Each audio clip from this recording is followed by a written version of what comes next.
हे दोस्तों नमस्कार। एक बार आप सभी साथियों का फिर से स्वागत है आपके अपने यूट्यूब चैनल एग्जाम गुरु सेंटर में। दोस्तों आज का ये महत्वपूर्ण सेशन जो हम स्टार्ट करने जा रहे हैं क्लास फर्स्ट है, वह संबंधित है एसएससी जीडी एग्जाम 2021 से। दोस्तों इसका नोटिफिकेशन आ गया है, आप सभी साथी देखे होंगे और फॉर्म भरना स्टार्ट कर दिए होंगे। दोस्तों हम उसी से संबंधित जो उसमें सामान्य ज्ञान का पोर्शन है, प्रतिदिन शाम 6 बजे आप सभी साथियों तक 20 से 25 क्वेश्चन शेयर करेंगे जो एसएससी जीडी एग्जाम 2021 के लिए वेरी इंपॉर्टेंट होगा। इसलिए दोस्तों हमसे आप बने रहिए। अगर चैनल पर नए हैं तो चैनल को सब्सक्राइब कर लीजिए, साथ में उन सभी दोस्तों के पास शेयर करिए जो एसएससी जीडी एग्जाम में बैठना चाह रहे हैं, जिससे वो भी अच्छे से सामान्य ज्ञान का पोर्शन तैयार कर सकें और आप भी अच्छे से तैयारी कर सकें। ठीक है दोस्तों, अभी कम से कम 3 महीने का समय है रिटर्न एग्जाम होने में, इसलिए अभी से अच्छे से जुड़ जाइए। आसानी से आपको एक सीट एसएससी जीडी में अवश्य मिल जाएगी। ठीक है दोस्तों, शुरू करते हैं। देखते हैं आज का पहला क्वेश्चन। पहला क्वेश्चन है, भारत का सर्वप्राचीन धर्म ग्रंथ क्या है? भारत का सर्वप्राचीन धर्म ग्रंथ क्या है दोस्तों? वेद, उपनिषद, पुराण या इनमें से कोई नहीं? दोस्तों इसका राइट आंसर क्या होगा? ऑप्शन नंबर फर्स्ट जो दिया गया है वेद। भारत का सर्वप्राचीन धर्म ग्रंथ जो है दोस्तों वो क्या है? वेद है। वेद दोस्तों जिसके संलग्नकर्ता जो माने जाते हैं, संकलनकर्ता, वो महर्षि कृष्णद्वैपायन वेद व्यास जी को माना जाता है। ठीक है दोस्तों, आगे बढ़ते हैं। अगला क्वेश्चन देखते हैं, क्वेश्चन नंबर 2। वेद कितने प्रकार के होते हैं? इंपॉर्टेंट है दोस्तों, सिंपल है। वेद कितने प्रकार के होते हैं? 3, 4, 5 या 1? दोस्तों इसका राइट आंसर क्या होगा? ऑप्शन नंबर बी जो दिया गया है 4। वेद जो हैं दोस्तों 4 प्रकार के हैं। क्रमशः कौन कौन से हैं दोस्तों? ऋग्वेद है, यजुर्वेद है, सामवेद और अथर्ववेद है। ये चारों वेद हैं दोस्तों। दोस्तों इन चारों वेदों को मिलाकर क्या कहा जाता है? इनको संहिता कहा जाता है। इन चारों वेदों को क्या कहा जाता है? संहिता कहा जाता है दोस्तों। ये भी इंपॉर्टेंट, एग्जाम में कभी कभी पूछ लिया जाता है। चारों वेदों को क्या कहा जाता है? तो चारों वेदों को संहिता कहा जाता है। वेद कितने प्रकार के दोस्तों? वेद 4 प्रकार के होते हैं। ऋग्वेद, यजुर्वेद, सामवेद, अथर्ववेद, और इन चारों वेदों को मिलाकर क्या बोला जाता है? इनको संहिता बोला जाता है। इस प्रकार से ऑप्शन नंबर बी इसका राइट आंसर होगा। आगे बढ़ते हैं, क्वेश्चन नंबर 3 देखते हैं। ऋग्वेद में कुल कितने सूक्त हैं? दोस्तों इंपॉर्टेंट है, कई बार एग्जाम में पूछा जा चुका है कि ऋग्वेद में कुल कितने सूक्त हैं। 1024, 1028, 1030 या 1002? दोस्तों इसका राइट आंसर क्या होगा? ऑप्शन नंबर जो बी दिया गया दोस्तों दूसरे नंबर पे 1028। ऋग्वेद में दोस्तों टोटल जो है 1028 सूक्त हैं। और अगर मंडल की बात करें दोस्तों, ऋग्वेद में 10 मंडल हैं और ऋचाएँ जो हैं दोस्तों 10,462 टोटल दोस्तों क्या हैं? ऋचाएँ हैं। 10 मंडल हैं, 1028 सूक्त हैं, 10,462 ऋचाएँ हैं। किसमें दोस्तों? ऋग्वेद में। दोस्तों एक इम्पॉर्टेंट फैक्ट है, सबसे पुराना जो वेद माना जाता है उसे भी हम ऋग्वेद ही मानते हैं। आगे बढ़ते हैं दोस्तों अगले क्वेश्चन की तरफ। अगला क्वेश्चन है, ऋग्वेद के किस मंडल में प्रसिद्ध गायत्री मंत्र का वर्णन है? दोस्तों ये भी वेरी इंपॉर्टेंट है। ऋग्वेद के किस मंडल में प्रसिद्ध गायत्री मंत्र का वर्णन है? तीसरे, 9वीं, 8वां या 10वां? दोस्तों राइट आंसर क्या होगा? ऑप्शन नंबर फर्स्ट जो दिया गया है तीसरे। ऋग्वेद के तीसरे मंडल में प्रसिद्ध गायत्री मंत्र का वर्णन है दोस्तों। जो लिखे हैं वो है विश्वामित्र द्वारा रचित किया गया है। तीसरे मंडल में प्रसिद्ध गायत्री मंत्र है दोस्तों। ऑप्शन नंबर 2 दिया गया दोस्तों 9वां मंडल। 9वें मंडल में देवता सोम का दोस्तों उल्लेख है। और 8वें में दोस्तों क्या है? 8वें में हस्तलिखित ऋचाओं का उल्लेख है। और 10वें मंडल में दोस्तों पुरुष सूक्त का उल्लेख है। 10वें मंडल में पुरुष सूक्त का दोस्तों उल्लेख है, याद रखिएगा, ये भी इंपॉर्टेंट है। आगे बढ़ते हैं दोस्तों, क्वेश्चन नंबर 5 देखते हैं। क्वेश्चन नंबर 5 है, यूनानी भारत को और किस नाम से संबोधित किया है? दोस्तों यूनानियों ने भारत को किस नाम से संबोधित किया है? ऑप्शन ए है इंडिया, बी है भारतवर्ष, सी है हिंदुस्तान और डी है हिंद। दोस्तों राइट आंसर क्या होगा? यूनानियों ने दोस्तों भारत को इंडिया नाम से संबोधित किया है, यानी ऑप्शन नंबर फर्स्ट जो है इंडिया इसका राइट आंसर होगा। दोस्तों अगर भारतवर्ष की बात करें तो जो जो महाकाव्य तथा पुराणों में भारतवर्ष कहा गया है, और जो हिंदुस्तान और हिंद है इसे मुस्लिम इतिहासकारों ने भारत को हिंदुस्तान और हिंद के नाम से संबोधित किया है। एक बार फिर से रिपीट करते हैं दोस्तों, जो यूनानी लोग थे वे भारत को इंडिया के नाम से संबोधित किया। भारतवर्ष जो है दोस्तों महाकाव्य तथा पुराणों में बताया गया है। हिंदुस्तान और हिंद जो है दोस्तों इसको मुस्लिम इतिहासकारों ने भारत को हिंदुस्तान और हिंद के नाम से संबोधित किया है। आगे बढ़ते हैं दोस्तों, अगला क्वेश्चन देखते हैं। क्वेश्चन नंबर 6 है, भूगोल का जनक किसे माना जाता है? भूगोल का जनक किसे माना जाता है दोस्तों? ऑप्शन नंबर ए है हिकेटियस, बी है अलेक्जेंडर वन हम्बोल्ट, सी है इरेटोस्थनीज, डी है अनेक्जीमेंडर। भूगोल का जनक किसे माना जाता है दोस्तों? ऑप्शन नंबर ए इसका राइट आंसर होगा हिकेटियस। हिकेटियस को दोस्तों भूगोल का जनक माना जाता है। ऑप्शन नंबर 2 दिया गया है दोस्तों, अलेक्जेंडर वन हम्बोल्ट को वर्तमान भूगोल का जनक माना जाता है।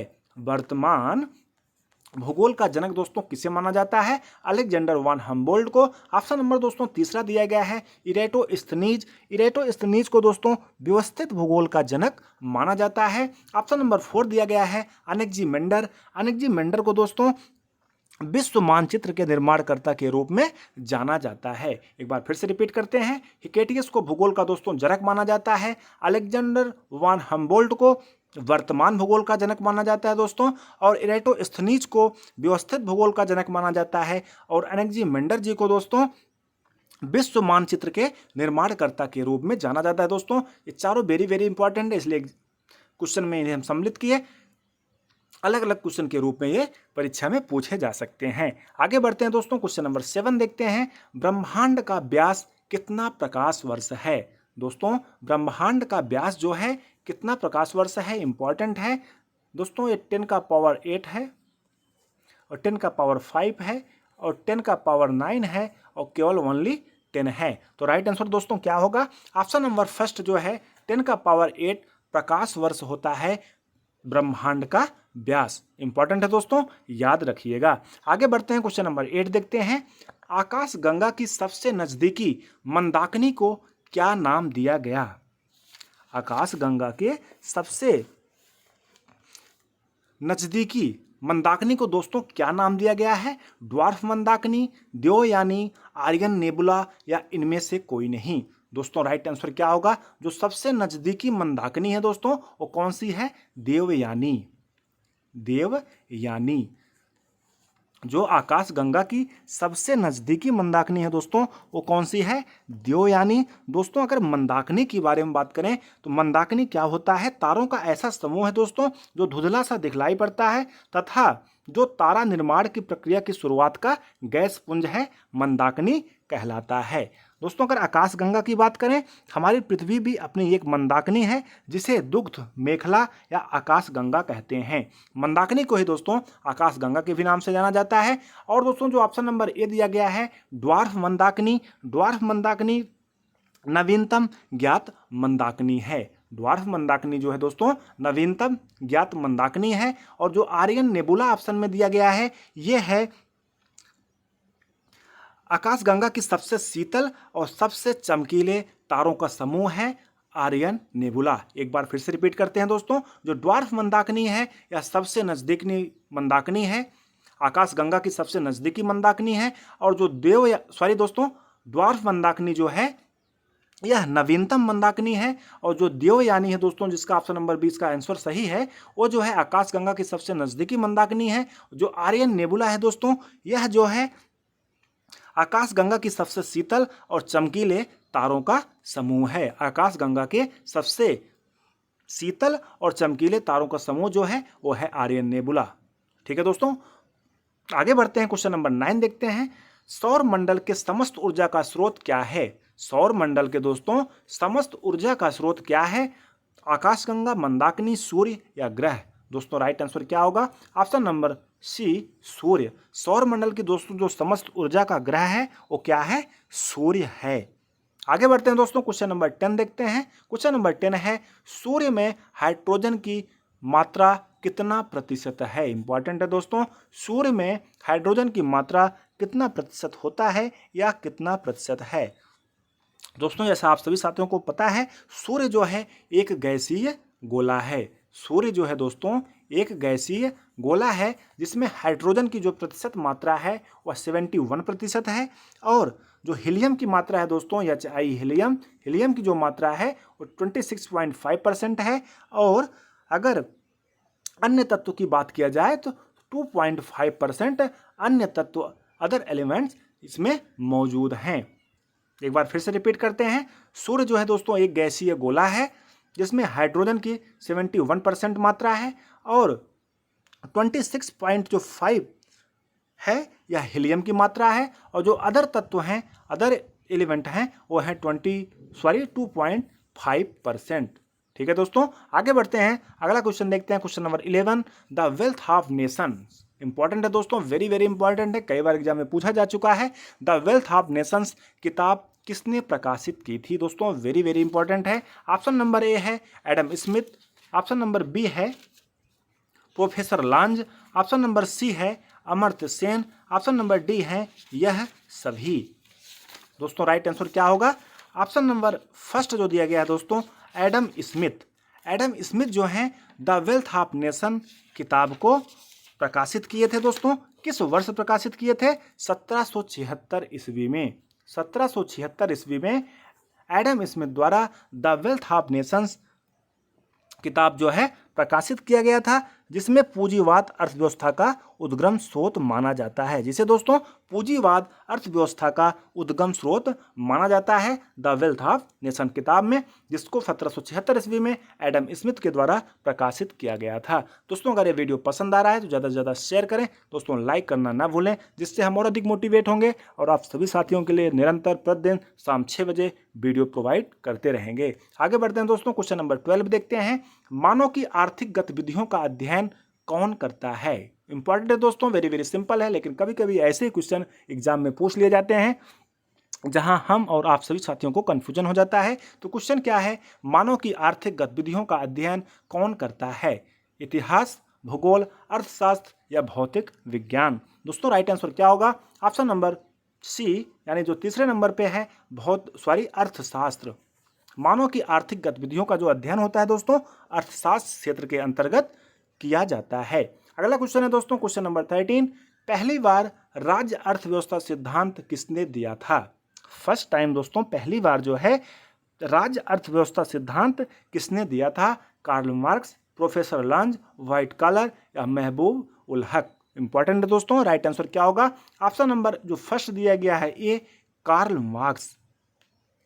दोस्तों जर्मन दार्शनिक कार्ल मार्क्स के द्वारा पहली बार राज्य अर्थव्यवस्था सिद्धांत जो है दिया गया था। दोस्तों इंपॉर्टेंट है, याद रखिएगा। आगे बढ़ते हैं, क्वेश्चन नंबर 14 देखते हैं। अर्थव्यवस्था की आर्थिक गतिविधियों को कितनी श्रेणी में बांटा गया है।